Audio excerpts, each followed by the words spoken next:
Amazing Women Speak podcast, inspiring and motivating every Black woman to own, honor, and execute her amazing, individually and collectively, as it was established at birth. So I am Crystal Gunn, financial strategist, founder of the Amazing Woman Network, and host of Amazing Women Speak. So before we get into this episode today with these two dope sisters, please do me a favor, whether you're watching this live or even if you're watching this on a replay, please share this video. Someone you know needs to be part of this discussion, needs to hear this message and get inspired by these women. So it's Breast Cancer Awareness Month, and we could not let the month go out without speaking with some super dope breast cancer survivors. So let's get introductions started. Michele, as always, thank you for showing up in this space and doing what you do. But let's see who we have with us today. Thank you, Crystal. One more time. It is an honor and a pleasure to co-host these conversations with you. My name is Michele Harper. I am so very grateful that we get to have this space to meet some amazing women sharing their amazing stories. And it would not be fitting, as Crystal lifted up, for us to close out October without having some conversation around Breast Cancer Awareness Month.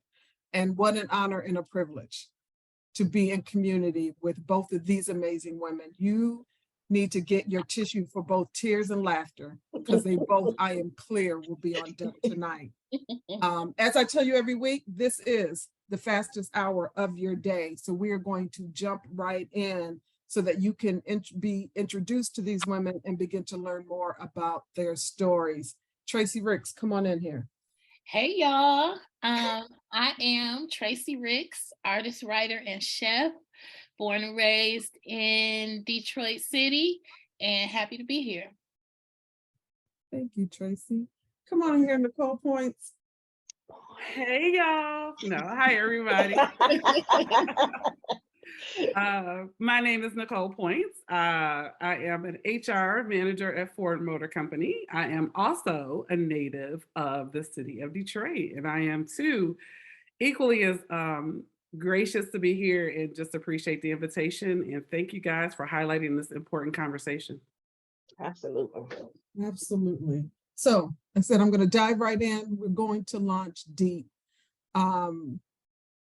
Oftentimes, when we hear women talking about breast cancer being a survivor versus a thriver, where do you sit in this space, and how do you own, however you label this part of your journey?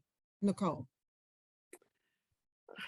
This is a great question. And those that are very, very close to me recognize it took a long time for me to be comfortable with saying survivor, let alone thriver. My journey has only been going on for 2 years now. It's been 2 long years. But September 2020 is, I would say, my cancer-free date. It was when I had my left mastectomy. And there have no reoccurrences yet. I am on hormone therapy. However, they say you're considered a survivor immediately when you start this journey. For me, it was very hard to say that, because I felt like the minute I said I was a survivor and I was strong and I was, confident in that moment, that cancer would come back and knock me down. So it wasn't until probably maybe 6 months ago that I started to use that phrase. So for me, I would put myself in the survivor mindset, but there are days I feel like a thriver, but most days I feel like I'm still surviving. So tell us, Nichol, what happened at that 6-month mark? Like what happened? What was going on that at that moment you began to realize I am a survivor and it's okay to speak that? I think I was able to let go some of my fear. Honestly, when I finished the mastectomy and they tested the tumor to understand, like, it's called a oncotype score. I had a very low oncotype score, and so what that meant was if I agreed to do hormone therapy, there was only a 3% chance I would have a reoccurrence of an invasive cancer. But for some reason, those 6 letters are just paralyzing, and for me, it paralyzed me for a long time. And so I think I started to get my faith back. I lost my faith along the way, honestly, through this journey. I had a lot of anger through it. But I started to get my faith back. And to be honest with you, I have a very strong circle of friends that I had to learn to lean on. And I finally felt like I was strong enough and confident enough in what the doctors had told me and what I, started to pray about. I kind of felt confident that I'm going to survive this. And so I don't know if it was a specific moment, but I do know it had a lot to do with me getting my faith back, losing some of the fear, and just recognizing I needed to start living again because I wasn't living. So much to unpack there. I cannot wait to hear more and learn more, because as Black women, you put in there a lot of the things that keep us in a space and allow fear to keep us from doing the very next thing that could be the very best thing. You layer that with the cancer diagnosis, right? And it just amplifies all of those things. So I'm really looking forward to unpacking that some more. Traci Ricks, Thriver, Survivor, what are we doing? I don't know what I would label myself as right now. I haven't quite figured that out because I done broke up with cancer. So I don't even, it's for me, it's like an ex or an old boyfriend who was toxic and I don't need them in my life anymore. I try not to think about cancer. I try not to talk about cancer. I try not to invite the word, the emotions that I felt when I was first diagnosed. I try not to even invite that into my space ever anymore. It's difficult though to live that way when you have had a cancer diagnosis, but I try every day, but it's hard because we have to have regular scans and we have to, have regular tests. So those are the moments for me when realizing that I have had cancer creeps back up and then fear starts to creep back up. Because when you have those scans, CT scans, bone scans, all this stuff, you're like, oh Lord, I hope the cancer hasn't come back. That's the initial thing for me every time. And then every time it's like, girl, you are cancer free. So I don't know where I am with that. This journey is relatively new for me. I also have I had got diagnosed with cancer in 2020. I had a mastectomy right away. And then everything moves so fast. I'm like, I'm still trying to get my bearings. I'm still trying to wrap my brain around the fact that this has even happened to me because, cancer is something that happens to other people, not me, so I'm still trying to figure stuff out. So Facebook, we invite you into this conversation. We know that there are many women out there who have been diagnosed, who are just learning about their diagnosis and are trying to figure out what to do next, trying to process what it is to be in this new space. We love to hear from you. Drop your comments, your thoughts into the chat. We would love to invite you into this conversation. Certainly, not only for those who are currently going through, but what is it like on the other side? And how do you balance that with all of the other things that are going on in life that you can create some sense of normalcy? And is it ever normal again? Nichol, is it? Or is it a new normal for you? I think it's a new normal because I think reality in the science, it tells you, right? Like when I talked a little bit earlier about the oncotype score and even at 3%, right? It's just something that kind of, for me, it sits there. I'm losing it day by day. I had a survivor, a 20-year survivor tell me, after year 2, you will it will be easier to process. You won't carry so much baggage with it. And actually, I'm coming up on just past year 2, and I'm actually finding some comfort in what she said. And so, after the 2 years, I'm actually kind of lose it. And so for me, it's a new normal, but that new normal for me is different. It's not necessarily cancer related, but it's trying to, I have a new physical me. I had a left mastectomy, but unfortunately, through reconstructive surgery that I chose, we found some things they weren't expecting on the right side. So now I'm sitting here as a double mastectomy person, survivor. And so part of my new normal is my new appearance, is my new me. So, I'm still trying to settle in to my brand new implants, and it's different. And you see the scars every day.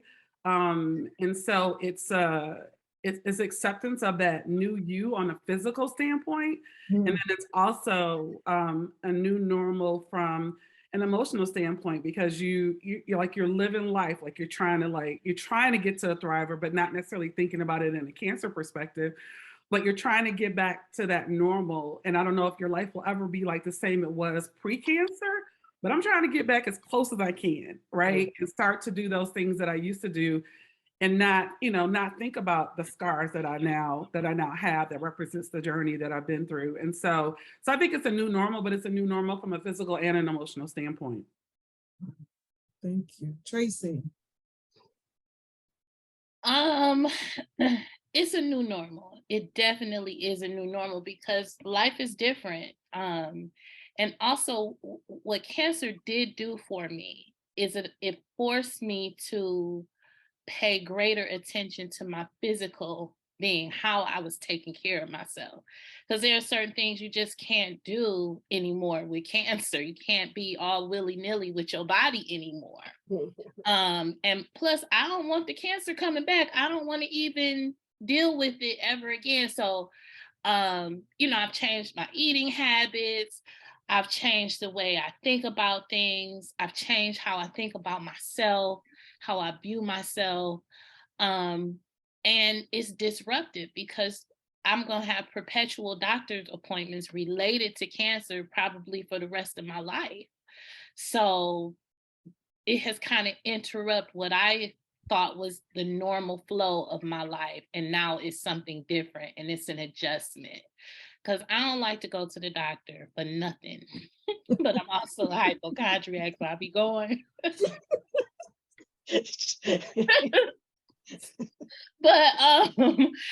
it's that, it's, and the other thing is, we as women, Black women, we are so adaptable. It's like, okay, I got this cancer diagnosis. I got to keep on living though. So cancer didn't stop nothing. It changed a few things along the way. And it slowed me down some, and it made me look at things and living in a way that I hadn't looked at it before. So yeah, for me, this is all new. This is, who am I on the other side of cancer now? Who is this Traci? Who am I in this journey? And what in the world is this journey post-cancer? Well, if I know nothing else about Traci Ricks, I know you're embracing every bit of the journey. I am clear of that. So I need to rewind this for a moment and talk about providing some space for educating folks out there. So when you got your diagnosis, what was that process, right? Like, did you feel a lump? What happened? Were you regularly getting your mammograms? Talk a little bit about that.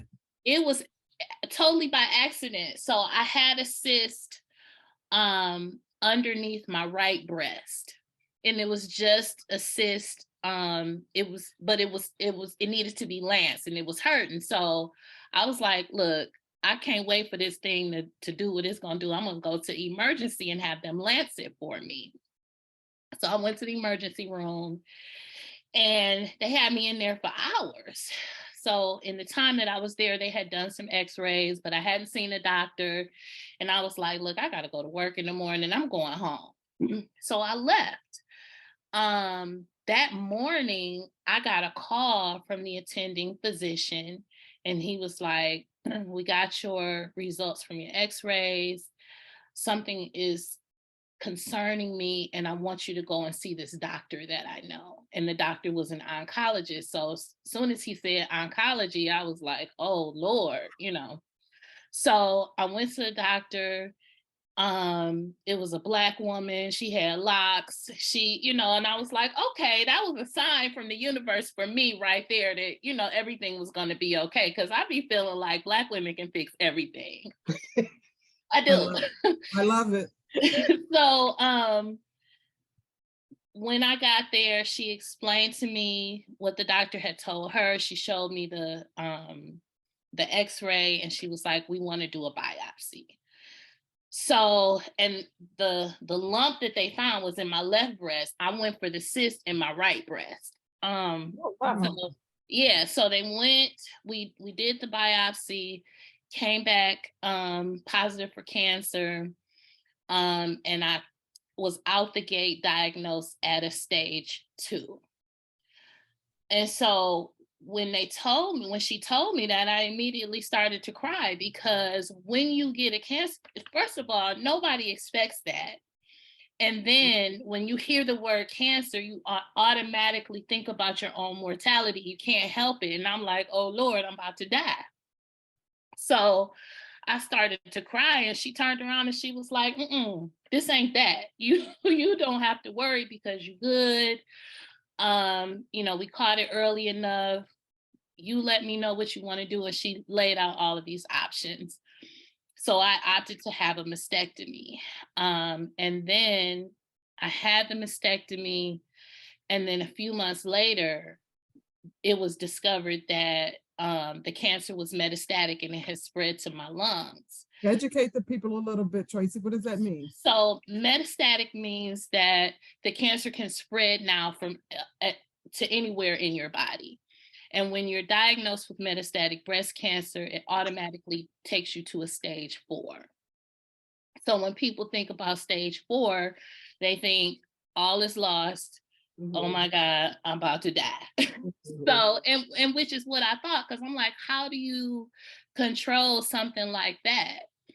But I don't know, y'all. I'm so very blessed. Even though I had cancer, even though it was metastatic, the tumors in my body, like they took the tumor out of my breast, and the tumors that were in my lungs were very, very, very, very small. And I did not have any cancer in my lymph nodes. So the doctors were not concerned about me. They were so not concerned about me that, they didn't feel like I needed chemo or radiation. So what I did was, because, I don't fully trust Western medicine, although I'm no doctor and have never been to medical school, I still am like, okay, I still want to do my own research. And I want to take as much of a holistic approach as I can. So I worked with my doctor, and I also got a holistic doctor to work with me too. So I did a whole lot of research and a lot of holistic treatments combined with medications that my doctor gave me. And also it was my mindset too. I'm like, look, I believe that there is something in nature that can cure everything that is wrong with us. And I know that there are things that we do to our bodies that can hurt us and that can heal us. So I'm going to do my best on my own to help heal my body. So as soon as they told me that it was metastatic, I went about the business of changing what I put into my body. And so it was, for me, it was a fight, me against cancer. And I was not going to allow cancer to win, because I didn't want that to define who I was. I wanted to be rid of it, and I didn't want to talk about it no more. And then the other thing was, when you come out, because I didn't immediately tell people at first, because when you come out and you say, well, I now have cancer, then here come all the internet doctors, and everybody wants to give you all of this cancer advice, and nobody has been to cancer school.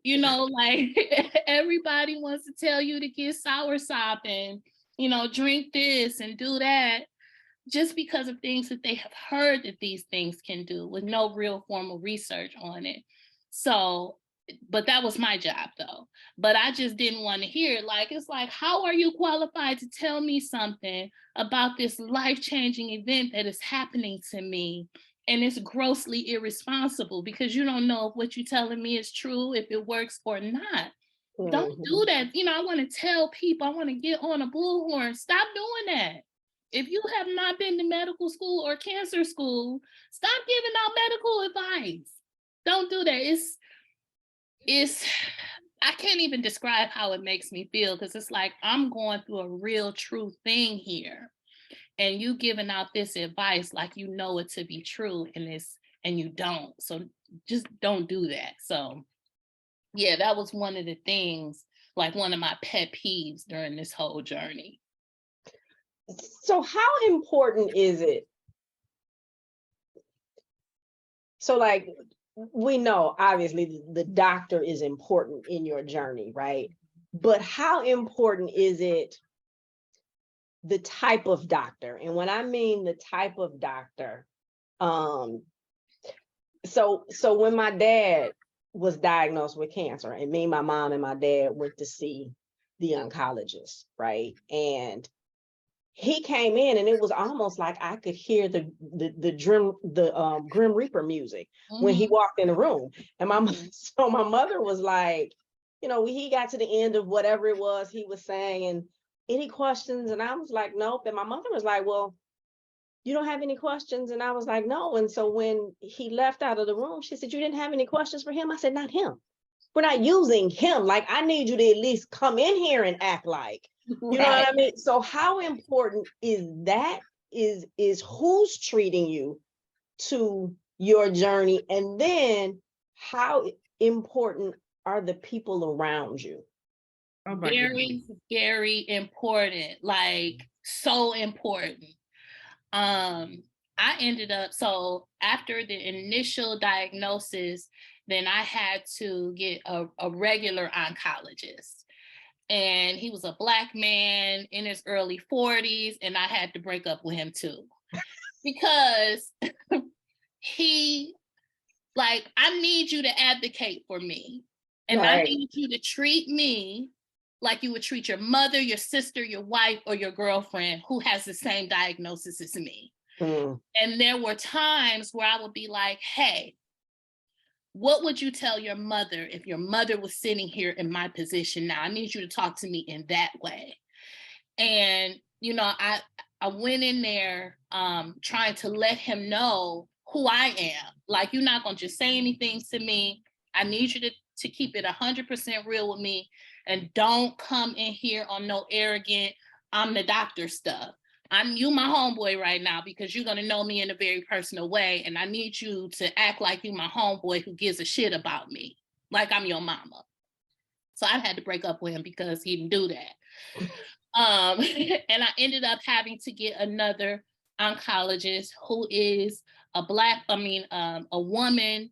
She is an Arab woman, and she understands the whole woman dynamic. I think it's important for women to have women doctors because they understand things in a way. And not that, male doctors can't treat us. But for me, it's important for me to have a woman doctor because I can talk to a woman doctor in a way that I can't talk to a man doctor, and she will understand what I'm talking about. And then you need people around you who can support you and who know you well enough to understand what that means, to know what kind of support you need, because there were times that I needed things and I didn't know how to articulate what I needed.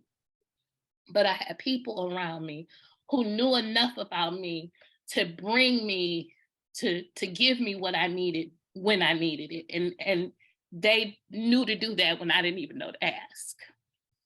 Nichol, you were nodding like...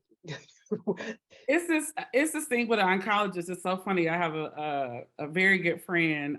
She's a doctor in North Carolina, but I almost broke up with my oncologist as well. And she had to kind of help me see, like, their business is the cancer, so they're not always looking at the full health of the person. So my breast surgeon, I really like her. Like, everything she was able to break down stuff to me from a scientific standpoint, a medical standpoint, and then a personal standpoint. She's a woman, but I don't really think that made a difference because I actually love my plastic surgeon. He's a man. But this oncologist, almost broke up with him 3 times. Because I told my breast surgeon was, I said, every time I see you, I leave feeling hopeful. Every time I see him, I leave his office feeling like I'm going to die. And so I asked her to recommend someone new. Wow. She said, Nichol, just trust me. He is good at what he does, but I will have a conversation with him to let him know what your concerns were. And so we actually had to go through 2 rounds of that. But we did not break up. But what he had to understand, and luckily he was open to hearing as well, treating the whole health of the person. Like, yes, there is the cancer and that's your specialty. And so therefore your conversation is always going to be very direct, very less of a bedside manner when it comes to talking about, the cancer and et cetera. But you also have to think about, how do you feed that information to your patient? And if that patient can tolerate the information, and how can they take it in pieces? Because for me, I had a similar situation as Traci. When I got diagnosed, it was stage 2, but it knocked me totally to my knees. And the reason it did that was because I didn't know enough about breast cancer to know it was a possibility for me in my life, because it didn't run in my family. So it wasn't until I started going in visits to know that 85% or 80% of breast cancers are not related to your family or your bloodline. So it's only 20% that it affects. And so for me, I'm like, it's not in my family. So what do you mean? Right? Like, what do you mean? And so therefore, you have like those series of doctors, and it's very important for you to get. So I had the medical oncologist, radiation oncologist, the genetic oncologist, my breast surgeon, and my plastic surgeon. And I had a nurse navigator, thankfully, who just took care of all of it, because I was still drowning for weeks with WTF, like, this isn't me, right? And then you talk about your support system. Like, I'm the type of friend, I got you. What do you need? I got your back. Absolutely. Crystal, me and you go back to high school. So you're like, I'm a fixer. I got you. What you need, I'm there. And so for me, I didn't realize how much I was going to have to lean on my circle of friends, and it's a huge circle, just to get me through, to encourage me. Initially it was overwhelming. I would get Amazon packages every day, and it'd be a breast cancer cup, or she kicked breast cancer, or breast cancer is not stronger than you. And it seemed like every day something was coming to the house. And for a while, I was just like, don't send anything else here. Like, every day, somebody's telling me I have cancer. But then I had to kind of shift my mental model to be like, that's the only way somebody can show you that they care right now, because they really can't do anything else for you. Right. And for me, my pet peeve, I laughed at you because I got some of the internet doctors. But what got me and what made me decide to start talking about it later in the year in 2020 was, you tell somebody, yeah, I just got diagnosed with breast cancer. Oh my God, girl, my aunt just died of that. Oh my God, yes. My grandmother died last year from that. Yes. Oh my God, my sister, oh my God, yeah, we just buried my aunt. And it's just like, don't tell me that. You're right. Like, while I don't think anyone had intent to make you feel bad, but in the moment of a diagnosis, you need hope. Yes. You don't need to hear about death and who died and who this, right? And so when she said you have stage 2 invasive lobular, I forget all the words, like breast cancer, my first question, am I gonna die? Am I gonna make it? Yes.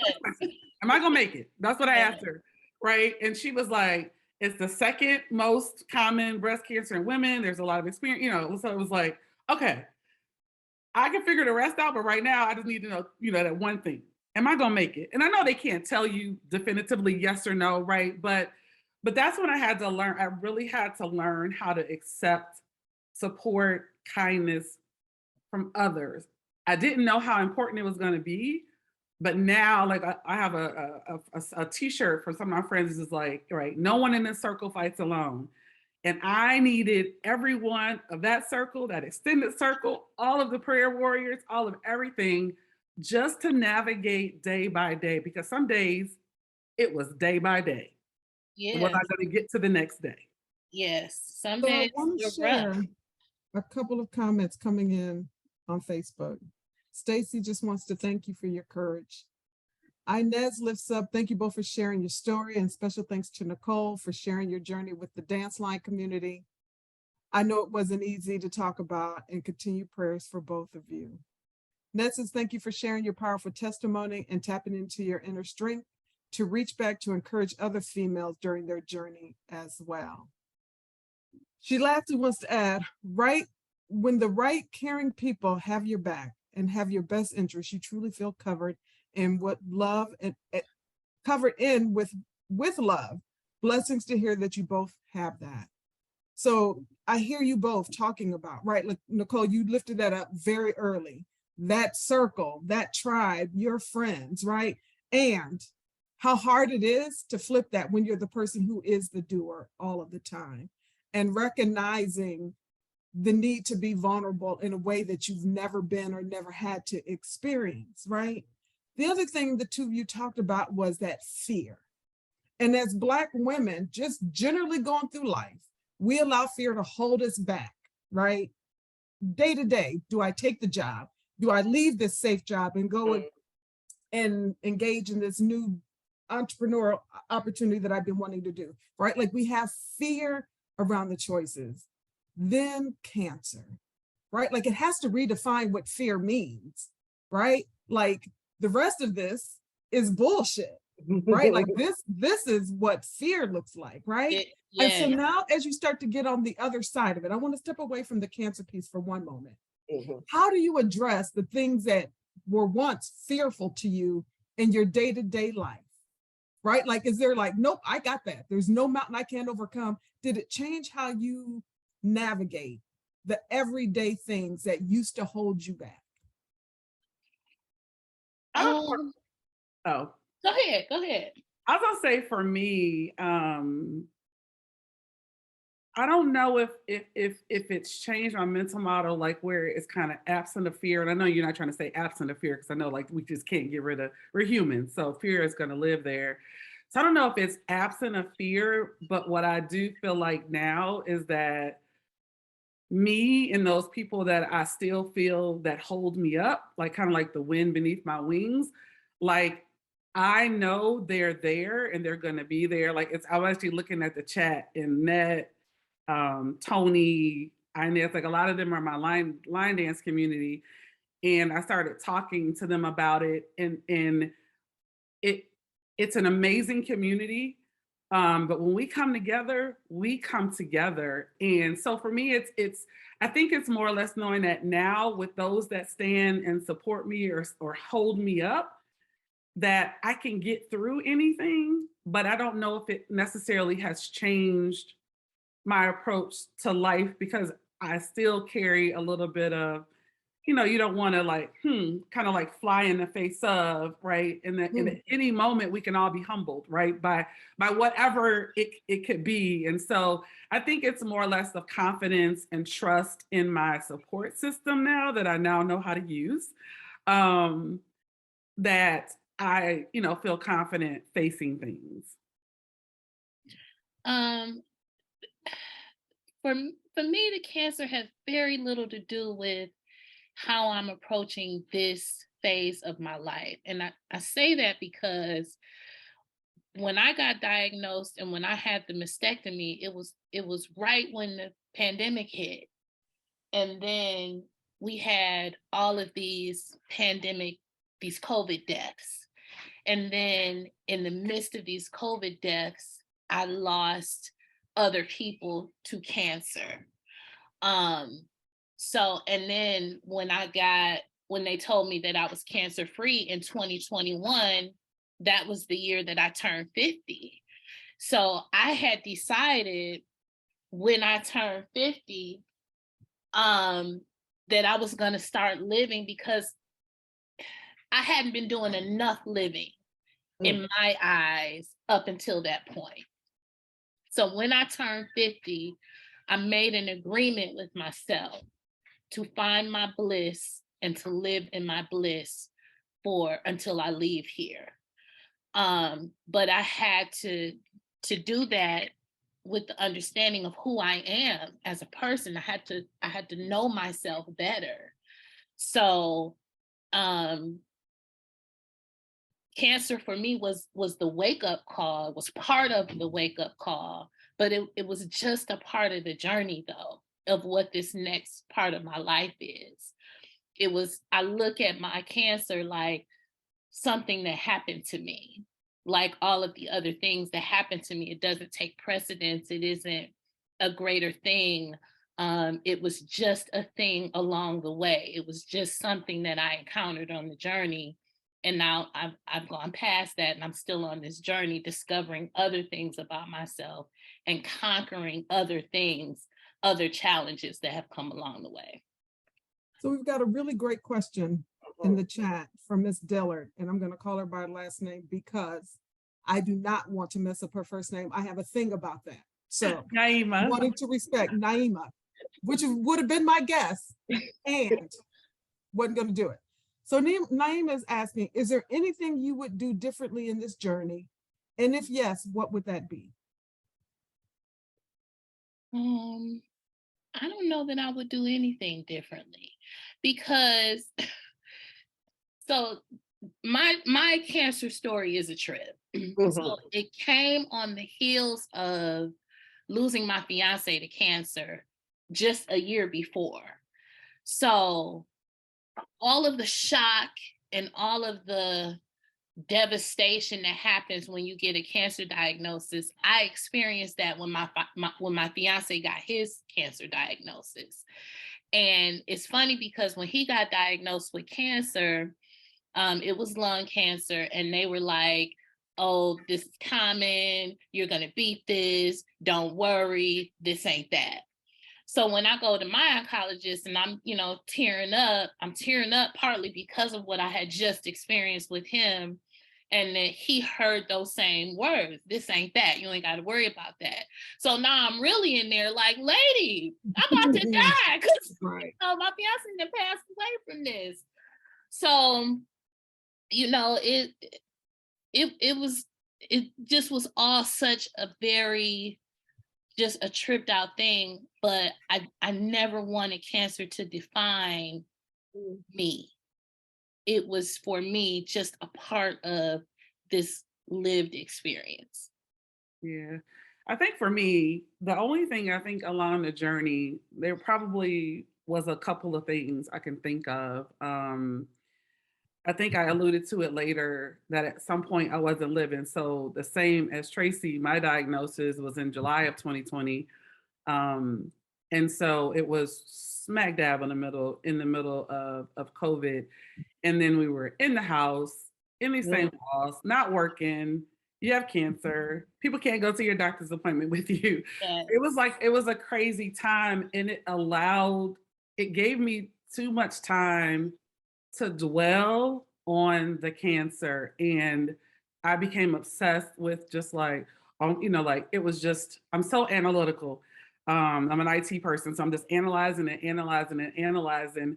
And at one point, I would cry every day, and I couldn't figure out what the heck, like what is going on. They've told me it's not as bad. They've told me it's a positive, but I'm still crying every day. And I got to the point where I realized I wasn't living. I was just getting up every day and making it through that day, going to sleep and getting it up and making it through the other day. And so I know, seeking therapy is like a taboo in the Black community, but I finally went to Google, but lo and behold, the Lord sent an awesome Black female doctor my way. And I got in touch with her, and she was able to help me through processing the diagnosis. And so I think I probably would have done that a little sooner. But it's like, I got this. I can talk to my friends. Like, I'm gonna be okay. Like, I'm good. Like, I'm gonna get it. And I was not good. And I was not good for a long time. And I don't think I realized that I wasn't good for a long time. And then she helped me tremendously get through that time. And I think the other thing is controlling the information that came my way. So in kindness, and I think people were trying to do the best that they could. I got added to all of these Facebook groups, right? Survivors or going through it and help for this and help for that. And every story I read, I put myself in every story. And in every story, it was a horrible ending of every story. Like, right. And it was like, radiation is horrible. Chemotherapy is horrible. Is horrible. If you take tamoxifen, it's horrible. If you take anastrozole, it's horrible. I did this and then this came back. And right. And so, but it was people telling their stories in a group. So it wasn't necessarily your internet doctors, but it was people telling their own stories. And I wasn't able to not see myself in every story I read. So it's funny. Naima, she's a doctor. She's the doctor I referenced earlier for North Carolina. She was like, get out of those groups. Like, stop reading that stuff. Right. And so I think it was stop controlling the information that I consumed on the subject.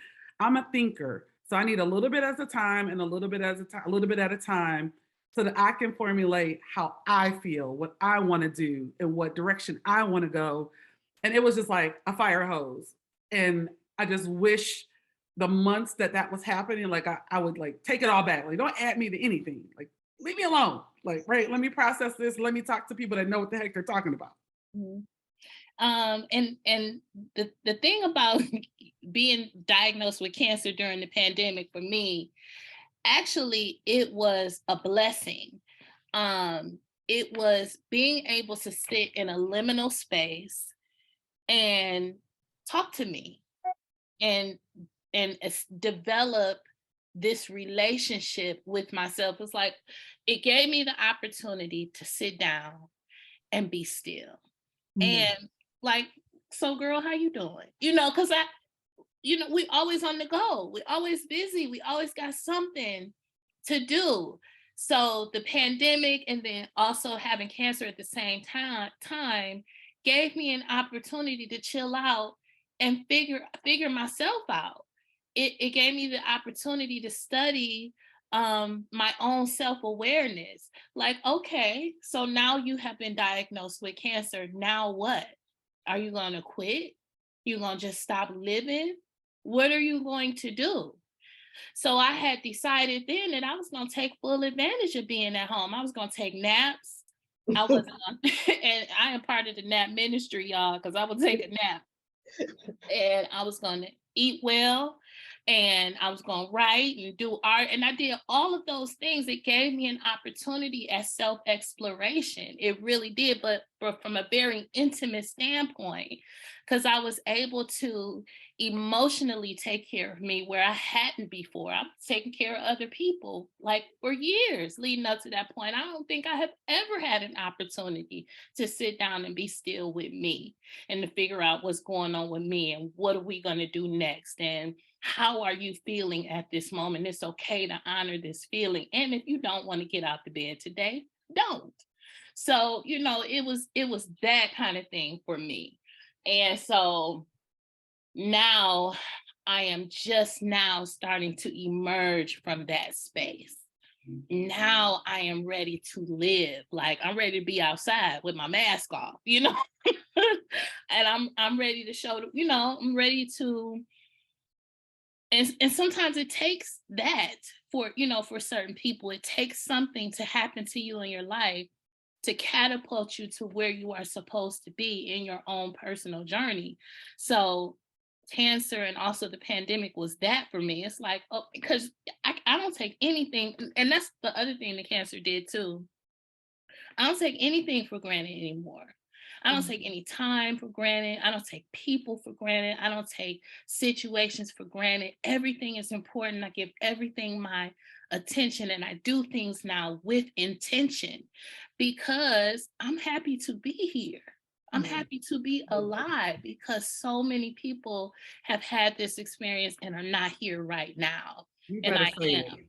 So that that lets me know that there is purpose in this living. And I got to live that purpose. I have to fulfill this commitment that I made to spirit before I got here. And so that's what I'm doing. So we've got a couple of questions. And like I said, fastest hour of your day, right? It is. I can't believe it. 7:45. Y'all, we're going to go over this hour because we can. So we're going to easily go over this hour because this is really good. I mean, the information and the questions are Yeah, and a couple of people them I need to really hear do this. want to get in. Yeah. And one I'm that's good. I could go over. Okay. awesome, one that's quick and you may not be able to answer. And if there's a doctor out there that can, somebody's asking, and I know this is one of those, it depends, right? Like, what's the right age to start getting mammograms? And I know it depends, right? Like the solid, safe answer to give is it really does depend. And you need to have a conversation with your primary care physician based on family history and those kind of things. If I could make a request, Dr. Dillard, since you're watching, and I know you're watching, Awesome. she actually did a podcast or a Zoom, this similar thing earlier today at 3:00. And I want to say she had a slide that at least talked about the guidelines from the medical board that kind of governs obstetricians and gynecologists. So Dr. Dillard, if it's possible for you just to take a snip of that one slide and share it in the comments, that would be great. Fantastic. Yes, I love that. Thank you. But I would suggest Traci? just going to the doctor. It's if you thinking about it, if it has come on your radar, if the word mammogram has popped up in your brain, then go and have it. But I was having mammograms every year, and the mammograms did not detect it. So there was a period between having my last mammogram and then being diagnosed with cancer where the cancer grew. So, you just got to watch out for stuff. I would just say, talk to your doctor, be committed about having your annual mammograms, do self checks. Sometimes the cancers hide and you just don't know, but do what you can do beforehand as a preventative measure. For sure. So the question we're going to close out on, and thank you, Crystal, for giving space for us to go over. But I want you to be thinking about this because I got something else to ask you before we get here, right? So that closing, what's the advice that you would give to somebody who was recently diagnosed? The question specifically in the chat is around what would you tell a young person? And I think every woman could benefit from some of your experience, knowledge, and understanding. I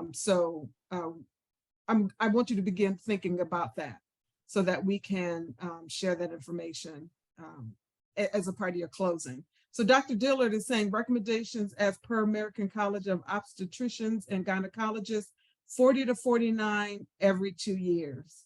And check with your primary. Thank you for that, Dr. Dillard. That is really helpful information. And she added, the next one was 50 to 75 every year. So if you're between the ages of 40 and 49 every 2 years, ages 50 to 75 every year. It is important, right? Like we talk about how men don't take care of themselves. It's important that we do that, right? Like we are carrying so much in yearly physicals. Even if you aren't connected to Western medicine, go see a holistic doctor. Make sure you are checking on you. Know your body. Pay attention to the changes of your body. If we're willing to be intimate with a man, we need to be intimate with ourselves and understand our bodies and the changes that happen. But I Traci, think go ahead, Nichol, even please. with this topic though, Michele, it's like, statistically they say 1 in 8 women will develop an invasive breast cancer. 1 in 100 men will as well. So it's important for this conversation to include men because the one prominent person we all probably know that actually had breast cancer was Richard Roundtree, right? So, like a Shaft as a man could have breast cancer. You know what I'm saying? Like, Shaft could get it. Yeah. You know what I'm saying? So it's like, it affects every 1 in 100 men, even though women is 1 in 8. But I want to say women of color, it's starting to get more like 1 in 6. Yeah. So Traci, somebody wanted to know, you talked about you changed what you fed your body. They want to know what are some of the things that you omitted? Dairy was number 1 because cancer carries itself through your body through mucus. And dairy is one of the primary causes, creators of mucus in your body. So now I still will eat some macaroni and cheese, y'all. I don't know what it is, but I will. But I have significantly cut down on dairy, sugar, and I've just been eating more things from the earth, like green stuff. I make a green smoothie every day. Sometimes that might be all I have for the day. And I do intermittent fasting occasionally just to give my body a break from all the stuff we put into it. So things like that, it didn't require for me a drastic lifestyle change, but those things were pivotal in me taking control of how I treat my body. So I have a Go ahead, question. Kristen. Yep. And I want to start it off by saying thank you. But both of you, through your journey, have shared and been so open with the public about what you were going through and sharing very private moments.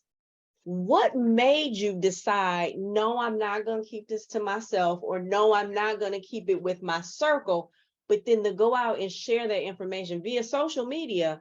What made you say, yeah, this is something that I'm supposed to do? Well, for me, it's because there's so much fakeness on social media. And so this sharing for me is a very personal thing because I always want to be authentic. I never, in any position or any setting in my life, want to be fake or, not real or anything like that.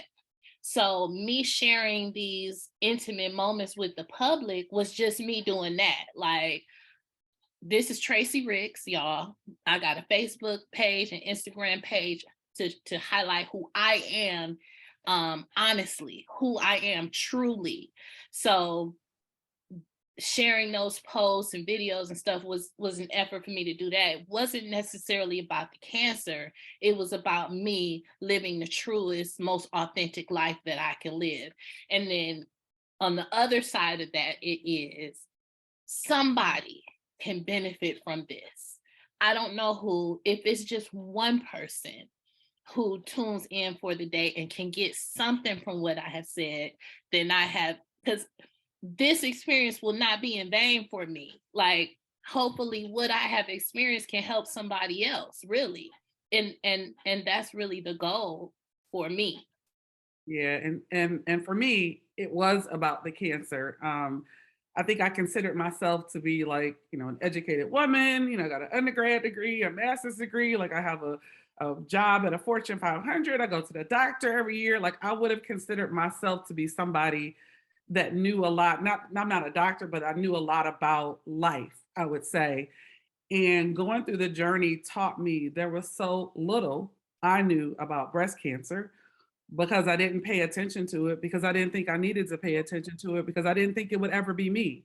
Yes. And so for me talking about it, it's because, I grew up in my mom is of a generation, where, you don't tell people your business. Like, you don't talk about stuff. Like, you don't talk about when you're sick. You don't talk about seeing a psychiatrist. Like, you don't talk. You keep your business to yourself. And I think we do that too much. And so for me, it was 100% about the cancer. And I felt like, as African-American women, like, when I looked at a lot of the statistics, you look at like I said, 1 in 8, but 1 in 6, right? If you look at triple negative breast cancers, the way it affects Black women, it's very different. And you look at the morbidity rates and those things, like, we have a significant higher impact from a lot of those things than any other ethnic group. And so for me, I felt like, I'm going to share what I'm learning. I'm going to share how I made my decisions.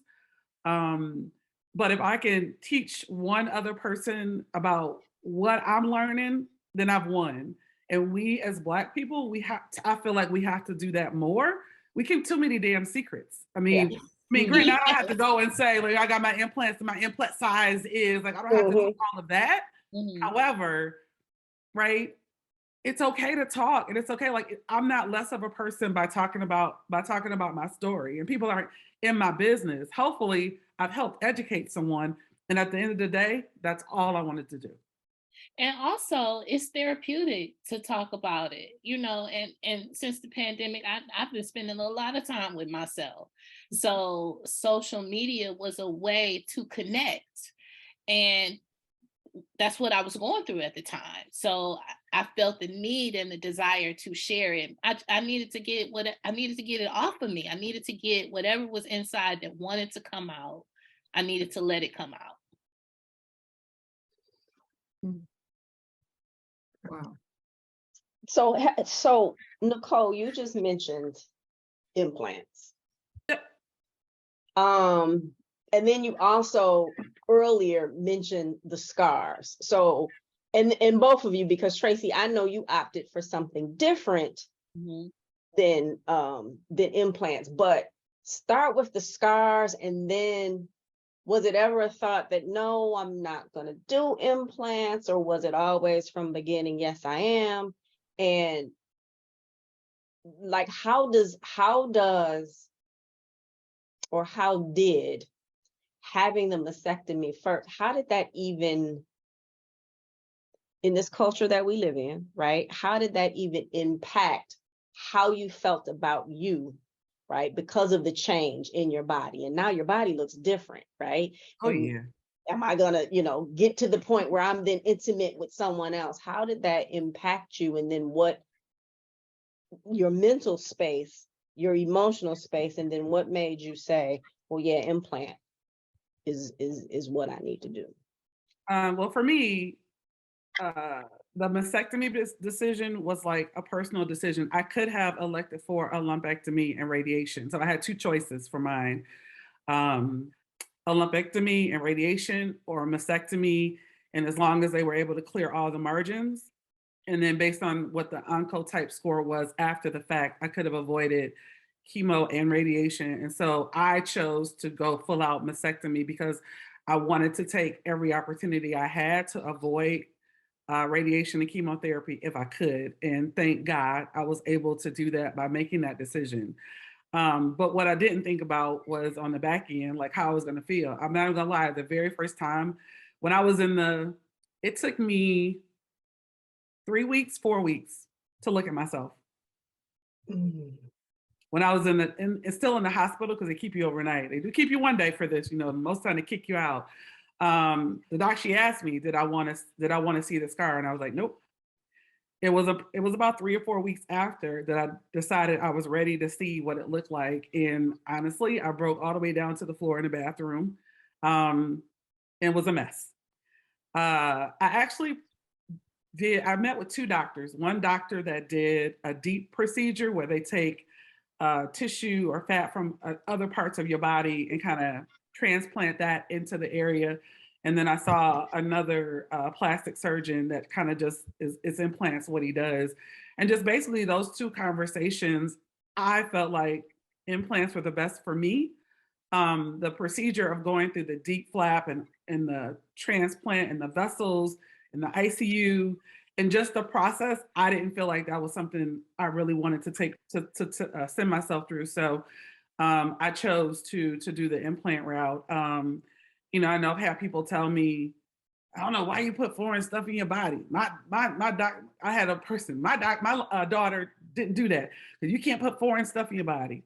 And to be honest, it's a personal choice, and it's a personal choice around, do you want to keep appearances of, those things that make us, women? Now, granted, breasts, they don't make us a woman, but it's just that, what is your personally, how do you want to feel and how do you want to look? And so for me, I chose the implants, and I am where I am.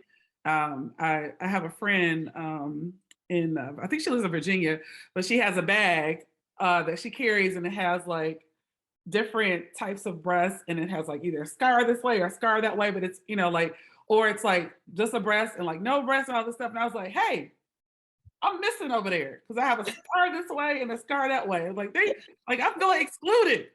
My look isn't on this bag, right? But I'm comfortable, and I'm comfortable with that, with the decision that I made and why I made it. Nice. Y'all, I'm about to say something so vain right now. did not opt for the implants. I got the deep flap surgery.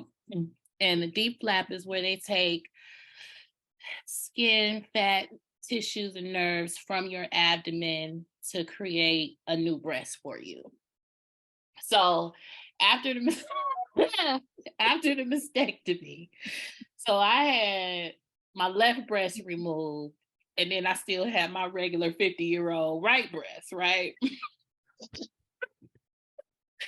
So y'all, when I would look in the mirror, it wasn't the scar. I wasn't disgusted or anything like that at all. I really, it didn't matter to me because I knew that I was going to be reconstructed. So it didn't bother me. What bothered me was that I got this one hanging 50-year-old titty and then nothing over here. So I'm like, my goodness. And at the time, y'all, I had me a lover. So I did not know how to navigate the space with this one hanging 50-year-old titty and then nothing over here. I didn't know how to do that and be sexy, right? So I'm coming to the bedroom with my bra on and my prosthetic. And I would be like, hey, I'm not taking this off because I know how it looks to me. I don't even want to give you that, that image. So that was that.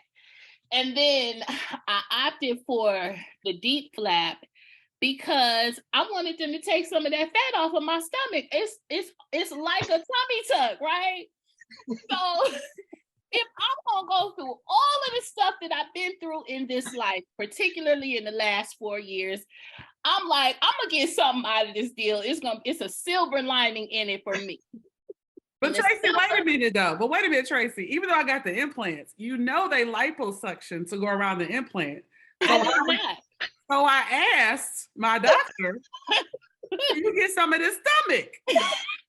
Yes. And he said yes. Awesome. And that was the thing for me. I needed them to make me tight and right. Like if I'm gonna have been through all of this shit, I need something for me.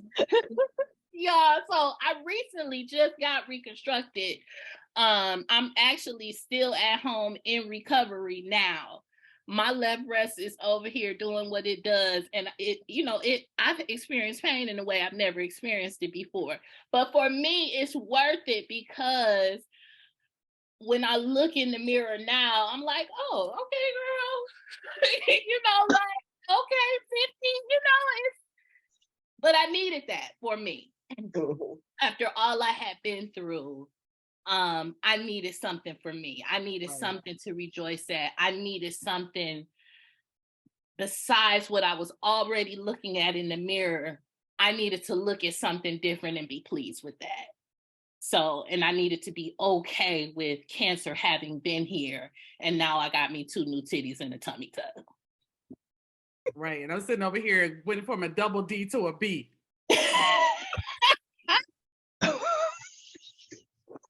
Imagine that. No, okay. So thank you both for your transparency, for the laughter, sharing the painful parts of your story with such bravery. I know by the chat, by the hearts that are coming up, the laughters, the tear face, the tear emojis, that you've had an impact. You have had an impact. And so I asked you a question a little bit ago to think about so that we can close this conversation out. What's the advice? Newly diagnosed. What are we sharing? What do you want people to know? What would you want that woman to know who just got diagnosed? Yeah, first I would say cancer in most people's minds, when you hear it, it equates to death. And I would say, firstly, is that there have been so many advances in cancer treatment that your diagnosis does not necessarily have to mean that you will not make it through this journey. I would also say every cancer patient's journey is different. So I wouldn't say don't talk to other people that have gone through it, because of course they've got something to glean from it. But I would say take away from other stories the pieces that are applicable to your story. right? And that it's a personal journey and it's personal choices, and in ensuring that you approach it from a way where you do what's best for you. You make the decisions that's best for you, for your health, your longevity, and whatever that looks like for you. Just because another person just because I decided to do implants, if you would just like to go flat, whatever that decision is, it's your personal decision. I would say stay prayerful, get you a support system, and stay positive, because your mental state does have an impact on the way you kind of traverse through this journey, which I understood when I hit my brick wall. Um, but I'd say, and when ready, seek out support from sources that are offering what you need in your moment, in your diagnosis as a cancer patient. Um, and just believe that you're going to be okay. Just believe you're going to be okay. I got this tattoo halfway through, and it says strength. And my tattoo artist told me I got it the wrong way. It's supposed to be so where I do it like this for other people to see, but I got it facing me purposely so I can look at this every day and get strength from it to keep pushing through and to keep Love pushing. it. Yeah. Love it. Thank you. The advice that I would give somebody newly diagnosed is advocate for yourself. Like, be your champion for yourself, because sometimes, particularly for Black women, when we go into medical situations, I don't know what they think, but they play us a certain kind of way. And so you have to show up for you and ask all of the questions and do all of the research. I will go into my oncology appointments with a notepad and a pen, and sometimes I will record our conversations on my phone, just so that I could go back and research for myself. Well, what does this mean? How does this apply to me? And so also, it was checks and balances for future appointments. So I could check my doctor like, okay, now did we do this, that, and that? Well, what about this? Because when you are intelligent about what's going on with you, they can't just tell you anything. And it tightens them up. It makes them then know that they have to be on the job in a certain kind of way when they deal with you. And also, ain't none of us getting out of here alive. None of us. So I'm about to die off the table. We all gonna die one day, but don't focus on that part. It's a process. It's a journey. It might not end the way you want it to end, but there's somewhere in this journey is a benefit for you, and you have to find what that is. Get a support system. I had a friend who went through the same thing that I did a few years before me. So I could bounce questions off of her, and I could ask her, what was your mindset? What did you do? What kind of procedures did you have? What kind of questions should I be asking? So having somebody that has been through it, or support groups or something, because there will be times where you're going to need support when you don't even think that you need it, but you will. So just make sure you have a support system. Be a knower, not just a believer, because after I got my diagnosis, I was like, look, I'm going to get through this living with cancer or without it. I'm going to get through this living. I'm going to live a good life. That's my knowing. So I would just say, be a knower, stay positive, do whatever it is that you can do to be the healthiest you during the process, and then let God and the universe work everything else out. I love it. Facebook, thank you. Your comments, your questions, Dr. Dillard, thank you for leaning in and providing a direct response to that question. Thank you to Facebook for the love that you've shown these two amazing women, for your questions, for your comments, for all the loves, thumb up. Thank you for going through this conversation with us. Thank you for hanging on after the hour. It was a conversation that I know you did not want to miss, and I appreciate the ways in which you have provided virtual love and support to both Nichol and Traci. Crystal, I turn this over to you. Ladies, thank you. Let me do some sponsorships first, then I'm going to come back with some words to you. So the Amazing Women Speak is sponsored by the Amazing Woman Network, which was created to unite and empower Black women globally, focusing on our core pillars of reclaiming our personal power, mind, body, and spirit, reclaiming our financial power, and increasing our social involvement. Please like us on Facebook at the Amazing Woman Network and subscribe to this YouTube channel for Amazing Women Speak. I encourage you to go back and watch some previous episodes. We try to bring, again, conversations to uplift and inspire. And we have had some phenomenal guests, including you two ladies today. I have known both of you for a whole lot of years, right? A whole lot of years. And I'm in awe. Like, I'm honored, one, to know you. I thank you for sharing so much of your personal journey throughout this. Traci, I'm gonna tell you, keep letting people do stuff for you. Somebody did come and clean out my refrigerator. I was like, somebody got to come and clean it, because Crystal said it 3 times before she left to get over here, so it's urgent. I'm like, are you having somebody? I was there and she didn't want me to do anything. I'm like, lady, sit down somewhere. Let me do while I'm here, right? But that's that Black woman thing, right? We're always doing something for someone else. It's hard for us to take that love and get that love back.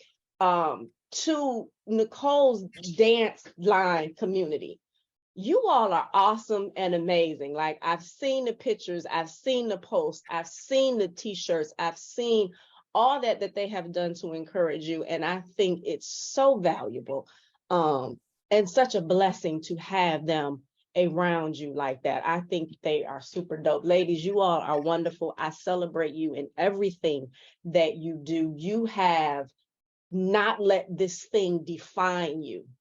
You have done this thing the way that you've wanted to do this thing, and it has been remarkable and inspirational. So I thank you and I celebrate you. I thank you for being here with us and sharing your story. Michele, awesome questions, awesome way to lead. You know, you're dope and amazing, and these conversations would not be as great as they are without the lead that you put into them. So I thank you. Next week, we will be here with the topic, no more lies. We got to stop lying to ourselves, y'all. It's time to tell the truth, right? I already feel judged and seen right now. It is time to tell the truth. It is time to speak our truth in order to get everything in this life that we are supposed to receive. Thank you again. I am Crystal Gunn. I am an amazing woman. I am a Black woman, and I own every bit of my amazing. Crystal Gunn, thank you again, one more time, for your obedience to this call on your life that created this platform, that I continue to tell you that you don't know the lives that you touch, of the women who have not even been in your physical presence. You are amazing by definition. So thank you for your continued obedience. The world got to know 2 more amazing women because of the work that you have committed yourself to doing. And for that, I am so very grateful that I get to sit in this seat every week with you and have these amazing conversations. Nichol, Traci, thank you. You did not disappoint. Your vulnerability, your laughter, your resilience, your bravery is not to be missed. I am grateful and honored to have spent this time with you. My name is Michele Harper. I am a Black woman, and I own my amazing Traci. Thank y'all both. It's always a pleasure. Like, I look up to y'all. Y'all my sheroes, like, for real, for different reasons and so many reasons. And I also am appreciative of being on this platform to be able, so, you know, people can see a real live person. I don't have an agenda other than telling my story. And so if it resonates with another person, then I've done what I was supposed to do. So thank you very much for having me. I am a Black woman, and I truly, truly, truly own my amazing. Thank you. Nichol. I'll just add my thank you. It's such an important conversation. And so just having this on this as we close out Breast Cancer Awareness Month is just awesome. I would be remiss if I didn't shout out my Lion Dance family who was all in the chat, all on the watching. I said I was not going to cry, and I did not cry until Crystal started talking about how amazing they have been in my life. And they know, but I appreciate them more than words can ever say. My name is Nicole Poyntz. I'm a Black woman, and I own my amazing. Thank you. Good night, everybody. Enjoy the rest of your Sunday. Good night, y'all. Peace.